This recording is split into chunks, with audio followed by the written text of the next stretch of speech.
गौशाला यादव आजमगढ़ की धरती से चलकर आई हूँ। ये महान धरती पे आप सब भाई का दर्शन पा करके हम पूरी पार्टी से धन्य हो गई। बगल वाला लोग नाराज हो गए हवन का कुछ कहना है का? अरे भाई खाली अपना ही पार्टिया कहा था ना। हमसे चाहे त्रिभुवन भैया से हम दोनों कलाकारों से कुछ गावे बजावे बोले बतियावे में अगर कोनो भी प्रकार का गलती हो जाई तो वहीं से ढेला खींच खींच मारे शुरू करा। अच्छा इनके नजरिए में ढेलवे करते नहीं भैया, आप लोग इनके कहला पर जे नहीं है अपन काम शुरू कर दिया। पागल कहीं कोई पब्लिक बा। अरे बुझत है आप लोग क्षमा करने का कष्ट करिएगा क्योंकि बताया जाता है ज्यादा चलने वाले थक जाते हैं और ज्यादा बोलने वाले लात भी खाते हैं। अच्छा तो यहाँ ज्यादा के बोलत हो तो है तो शुरू कैले हो। ए भैया हम बोलब नहीं। बैठा त्रिभुवन भाई गावेदा यो आनंद ले ले कुछ कहीं करेगा। 2 मिनट का टाइम आप लोगों ने कवर ले ली। वाह वो क्या करे खाती नहाए खातिर तू नहा भैया तू प्रयागराज में मन आल बनी काहे मास्टर साहब ये शोभा बढ़ावत है ना।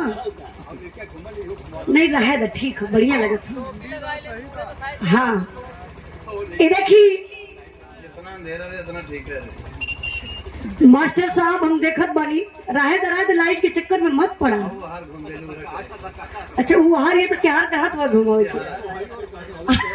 ए भैया आई तो लाइटिया हमारे भी घुमा देता। मास्टर साहब हम बढ़िया से देख ना पावत हूँ। हाँ तरी भैया कह देते हैं देखा संभाल के करिया। हाँ आराम से ऐसा मर्दे लाइट वाला हुआ तो ये भैया हिस्सा करबो तब आई घूमे ना छोड़े कोई रात रात वो लगा तो टोप के बंदे कैले हुए।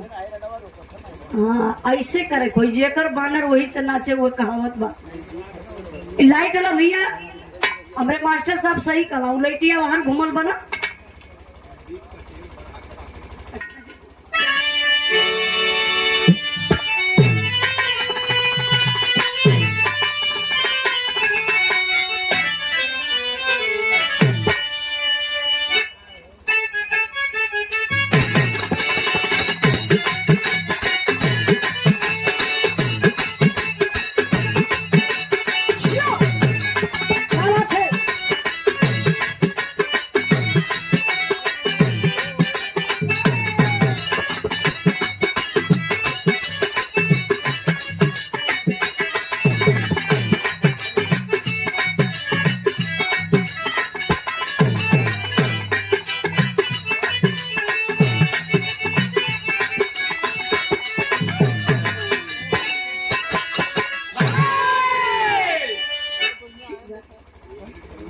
मास्टर साहब बड़ा बढ़िया गीत बजावन।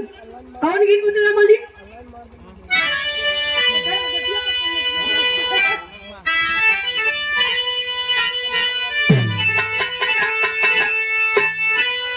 अरे सोन कैला पालामू अरे सोन कैला पालामू सोन कैला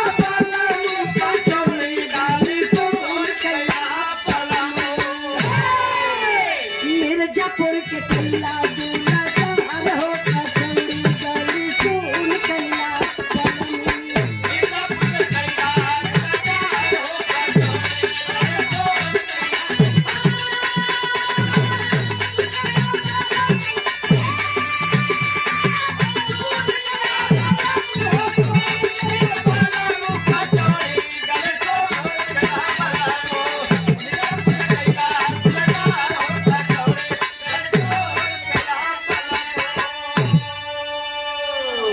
मास्टर साहब मोछोला दादा के देख के बुझुला है दादा ई कब्बस का तो उजाला एक ठे मोछ वाला दादा आयल हो। हम कहली कहाँ बैठल वहाँ कहाँ बिचवा में देखा तब इनका हम देखली दादा के बहुत बहुत प्रणाम। दादा देखा मोछियों का जमाना चल गया। वाह! बड़ी शिकायत मिलत हल भैया। मोछिया से तब का मोछिया से कौन शिकायत अरे रहे धांसा तरह मुंह हो के करे मैं हरा रुगन क्या हो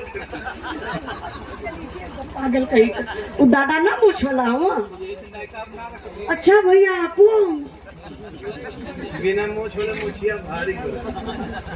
त्रिभुवन में तू कहिया से मोछिया बनवा ला। हाँ जब से शिकायतिया हो लगा। अब वही कम देखली यो बिना मोछे कहूँ।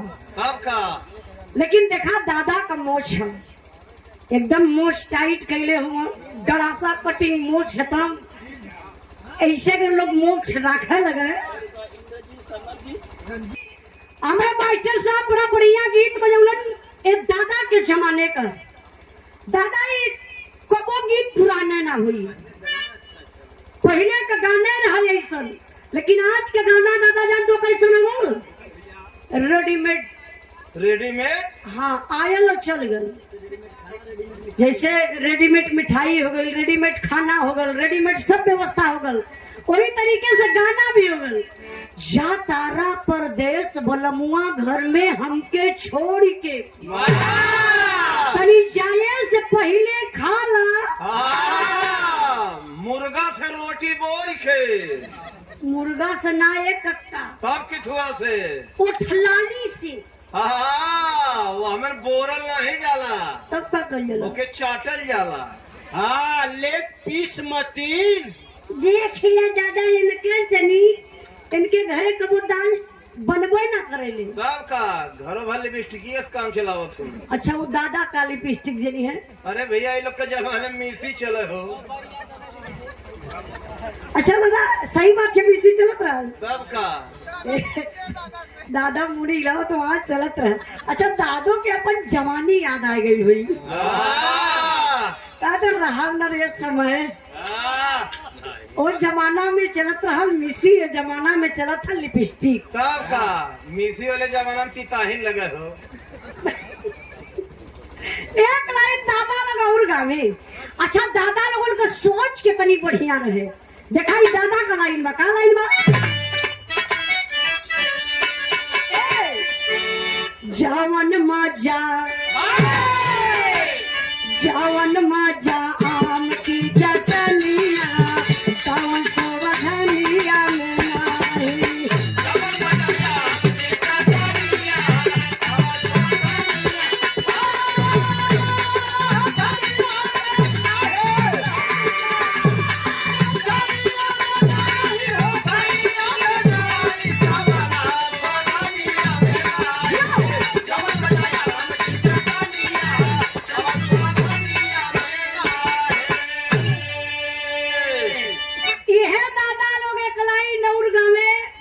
हमरे नौजवान भाई लोगन की शिक्षा प्रति बात मिली।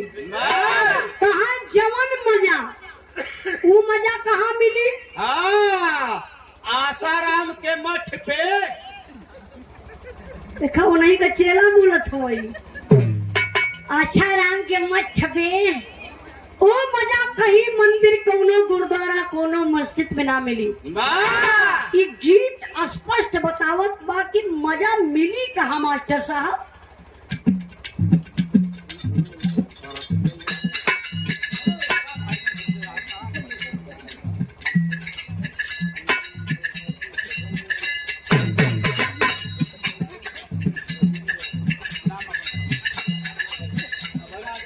हाँ का समझ मेमोरी बड़ी कमजोर ना है।